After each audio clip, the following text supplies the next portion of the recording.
The PS Vita has a special and frustrating place in my heart. As a piece of hardware, it is one of my favorite gaming systems ever created. Powerful, capable, and with an expansive catalog of support from indie developers and the first true way to play console ports in a handheld environment.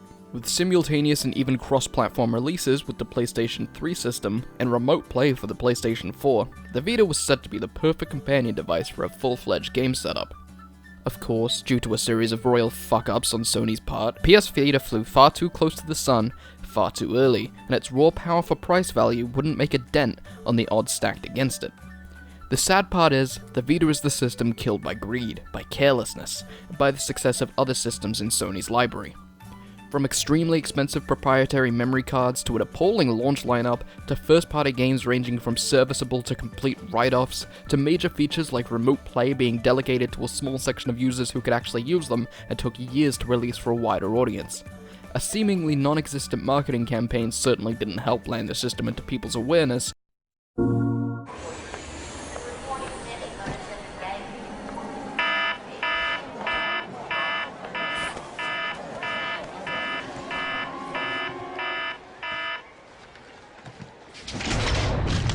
And a lack of mention at E3 for years straight cemented the Vita's fate in stone.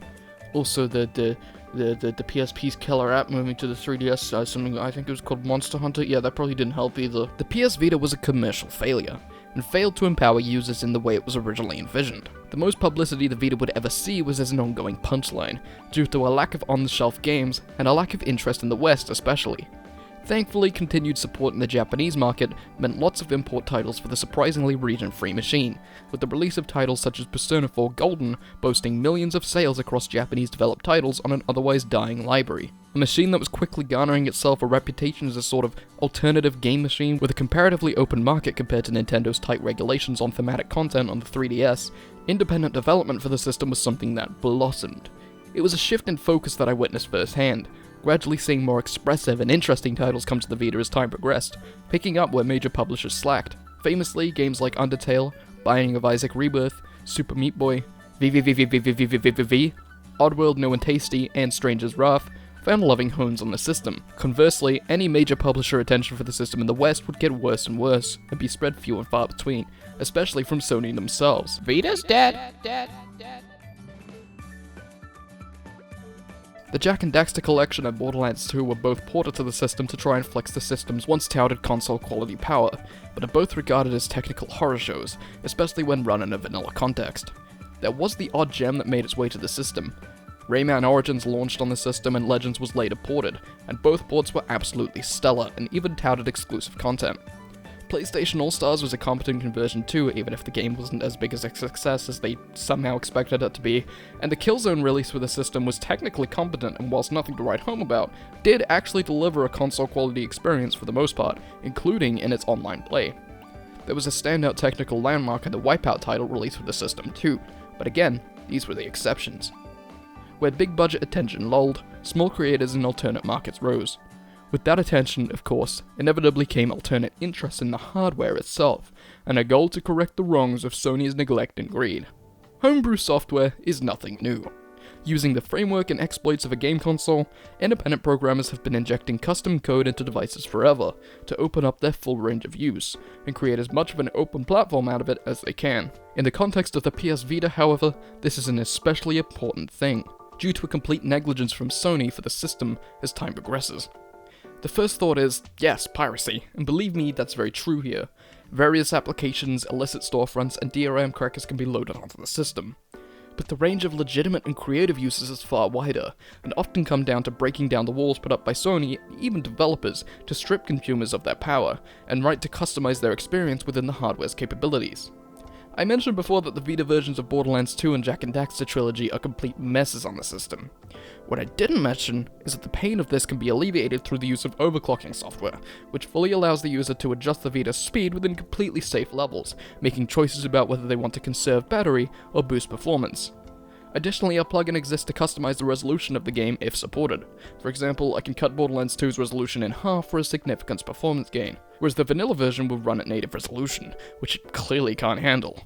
This isn't a perfect solution, but it's a choice custom firmware empowered me to make, which the vanilla experience never gave me.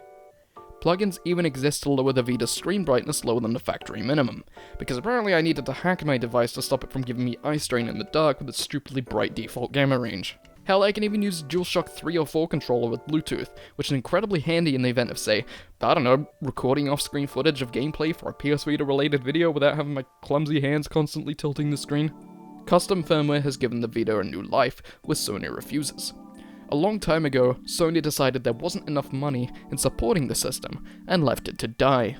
Updates stopped coming, first-party games completely stopped, and exploits remained unchecked.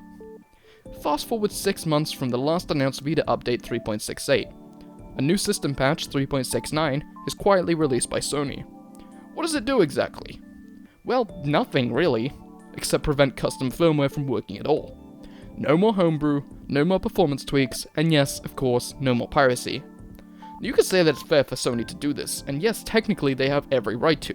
It's their system, their ecosystem, and of course every publisher, producer, shoprunner takes high stock in loss protection. But the utter gall of going quiet on the system for this long, and then finally breaking the radio silence to drop something that improves nothing for the vanilla user, and actively harms the device for the custom user? How can you decide there's no money to be made from something, and then try to ruin it for those picking up your pieces by apparently protecting against losses? There's this fantastic comment on Tech James's video about the update. That's like leaving an unwrapped chocolate bar in front of a kid and telling him, nah, I don't want it anymore. Then when the kid unwraps it to eat it, you take it back from him because you suddenly want to eat it again. Seriously, give this lad a Pulitzer or something for that comment. We saw you dig this grave, Sony, and we saw you walk away. Stop trying to burn the body and just accept that this is the spirit that rose out of your negligence, your greed. If anything, custom firmware is a major reason people are still buying the system. You don't have anything to protect if you have no active assets in play. You wanna know something funny? My Vita was vanilla until Sony made this move. I went out of my way to research how to load custom firmware out of defiance at this point. I paid for your stupid memory cards, I supported your major titles at launch, I gave the Vita my goodwill for far too long. Also, give me back my fucking Fortnite account! I can't make this video without... I gave a lightweight rundown of all the bullshit Sony's pulled with the Vita. If you want a really heavy, like, detailed breakdown of every single shit-headed move that they made, I highly recommend this video. The Vita didn't just die, it was murdered. It's fantastically edited, fantastically researched, really well put together. Go and give that a watch if you're interested in this sort of thing. You're probably more interested than Sony is, put it that way.